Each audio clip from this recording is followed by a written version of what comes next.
আসসালামু আলাইকুম বন্ধুরা, আপনারা সবাই কেমন আছেন? আশা করি সকলে ভালো আছেন। আজকে আপনারা দেখতে পারবেন আমার সাথে আজকে এমন একটি ভিডিও দেখাবো যেটাতে সার্জিস এবং হাসনাত আব্দুল্লাহর নগদ মুখোশ খুলে যাবে। আপনারা দেখতে পারবেন হাসনাত আব্দুল্লাহ এবং সার্জিস আলমের বিরুদ্ধে মানুষের ক্ষিপ্ততা। যারা কয়েকদিন আগেও সার্জিস এবং হাসনাতকে তাদের নেতা মানত, তাদের আজকে সার্জিস এবং হাসনাতের বিরুদ্ধে কত অভিযোগ, তাই আজকে শুনতে পারবেন আমার মাধ্যমে। তো বন্ধুরা, চলুন ভিডিওটি দেখে আসা যাক। জয় বঙ্গবন্ধু জাতির পিতা। যারা সময় করছো, তারা যার স্বপ্ন দেখতেছো, সেই কাছে তো দিল্লিকার নাটক হইতেছে। তোরা মনে হয় এই বাংলাদেশের ভুলেও পাইবা না। একটা কথা বলতে চাই, সাথে চালক ক্লাস 3 গল্প আমি মূর্খ না, কিন্তু তোরা বগর বগর অনেক করতেছো। কিন্তু আমরা জনগণ মিলিয়ে কোনো স্বৈরাচার পতন করেছি, একাই করো নাই।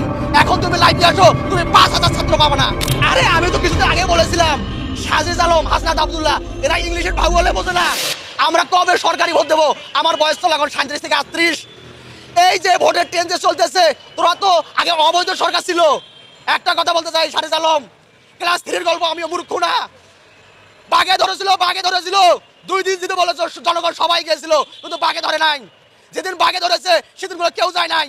কিন্তু তোরা বগর বগর অনেক করতেছো, কিন্তু আমরা জনগণ মিলিয়ে কোনো স্বৈরাচার পতন করেছি, একাই করো নাই। এখন তুমি লাইভে আসো, তুমি 5,000 ছাত্র পাবো না।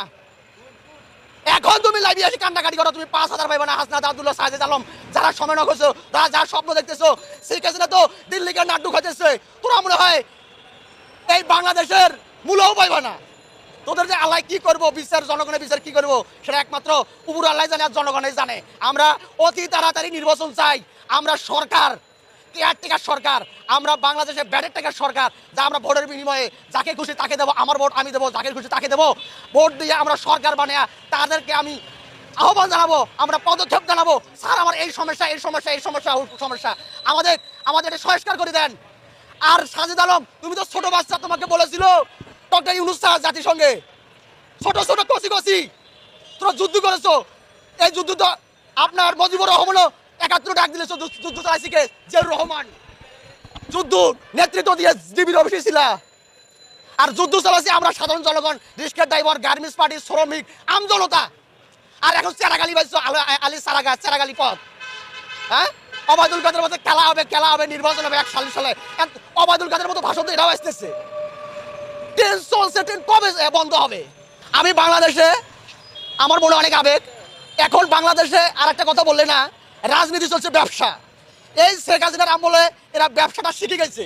এখন আমি একটা বলতেছি যে তারেক রহমানকে নিয়ে আমি কথা বলবো। একটা ভারপ্রাপ্ত চেয়ারম্যান তারেক রহমান, যে সোনালী ব্যাংকে আমি দেখে এলাম, আমার পড়াশোনা একটু হলে আছে।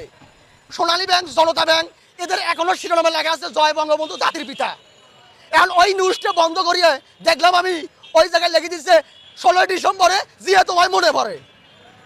কি বাংলাদেশ সোনালী ব্যাংক? কি তারেক জিয়া বলছে সোনালী ব্যাংকটা আমার, জনতা ব্যাংকটা আমার? আর বাংলাদেশে যে চামচা নেতা আছে এগুলো, এই চামচা নেতারাই তারা এখন দেশের মধ্যে ব্যানার ফেস্টুডেন্ট ব্যবহার করে তারা বিভিন্ন কিছু দখল করতে চাইতেছে। আমি এই যে তারেক নিয়ে কথা বলে, সাজিদ আলম তোমার বয়স তো হলো কেবল 20, আর তারেক রহমানের বয়স হলো 57। আরে আমি তো কিছুদিন আগে বলেছিলাম সাজিদ আলম, হাসনাত আব্দুল্লাহ এরা ইংলিশের ভাগ বলে বোঝে না।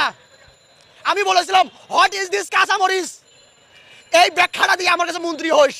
এই ইংলিশের ব্যাখ্যাটা এখনো দিতে পারিনি, আমি 1 মাস আগে নিউজ করছিলাম। এই হোয়াট ইজ দিস কাঁচামরিচের ব্যাখ্যাটা দিয়ে আমার কাছে মন্ত্রী পদ দিবা, আর আমার সাথে টক শোয় বসবা যে কোনো মিডিয়ায়। যদি আমি রিস্কা ড্রাইভার, তুমি এই যুদ্ধের পথ থেকে আমাকে ঠকাতে পারো, আমি রিস্কা চালাবো না, মিডিয়ার সামনে কথা বলবো না। আমি রিস্কা ড্রাইভার, আমি ওয়াদা দিলাম আমি টাকু হবো যদি আমার টক শোয় ফেলাতে পারে ওরা। এখন আমরা মার খেয়েছি, আমরা সব কিছু করেছি, জনগণ 800 যে 50 জন মারা গেছে, এরা সাধারণ জনগণ, বিএনপি, জামাত, সর্বদলীয় লোক স্বৈরাচার পতন করার জন্য নামছে। নামিয়ে 850 জন মারা গেছে। তাদের বাবা মা বুঝতেছে বাচ্চা কোস্তা কত কষ্টের বিনিময়ে, তারাই বুঝতেছে একটা বাচ্চা কত মূল্য, অমূল্য সম্পদ। আর হাসনাত আব্দুল্লাহ, সাজিদ আলম যারা সময় হয়েছে, তারা এক বেলার এখন নাস্তা বলা লাগে 5,000 টাকা, 10,000 টাকা। তারা একটা গুলিও খায় নাই, তারা একটা ওভারগুলো তো দেখতে পারবে না। তারা ডিবির হোটেলে ভাত খেয়েছিল। আমি একটা কথা বলতে চাই, ডিবির হোটেলে খালি কি হারুনি ছিল না আরো ডিবি ছিল? ওদেরকে চোখ বান্ধা ছিল ভাত খাওয়ার সময়? একটা ডিবি তো সংস্কার হলো না, একটা ডিআইজি তো সংস্কার হলো না। আরে মামুনুর রহমান যারা বর্তমান অবসরে আছে, তারাই কি অপরাধ করেছে? যারা রানিং আছে তারাই তো অপরাধ করেছে। ঘরের বিড়াল নিয়ে আসিয়ে জেলে ঢুকে আবার ভাত খাওয়াইতেছো। ও বেটারা তো আগেও ইনকাম করতেছে, এখন বয়ে বয়ে ভাত খাইতেছে। যারা রানিং আছে যাদের আপনাদের টর্চার করছে তাদেরকে আপনি সংস্কার করে মিডিয়ার সামনে দেখান।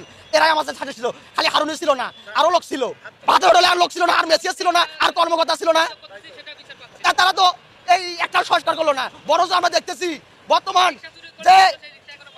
বর্তমান দেখতেছি যে জেলা সুপার ছিল চট্টগ্রাম পুলিশ সুপার, যে 12 জন যে ছাত্র আন্দোলন মারিয়ে এখন খুলনা বিভাগের ডিআইজি হয়েছে, পদোন্নতি বেড়ে গেছে। তার মানে আগে কাউয়া কাদের, তারপরে এই যে কুলঙ্কার শামীম ওসমান, কুলঙ্কার আপনার মমতাজ, বড় বড় কুলঙ্কার ছিল, তারা পদ খায়া টাকা পদ দিছে। এখন কারা খাইতেছে? আগে বলে আওয়ামী লীগ খাইছে, বিএনপি খায়, জামাত খায়, এখন কারা খাইতেছে?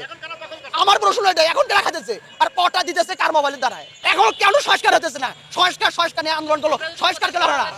তো বন্ধুরা, আপনারা নিজের চোখে দেখেছেন এবং নিজের কানে শুনেছেন সকল কথাগুলো। কি অবিশ্বাস্যভাবে মানুষকে তারা ধোঁকা দিয়েছে এবং সাজানো গুছানো একটি ফাঁদ তৈরি করে দেশের এই শাসনভার থেকে শেখ হাসিনাকে সরিয়েছে।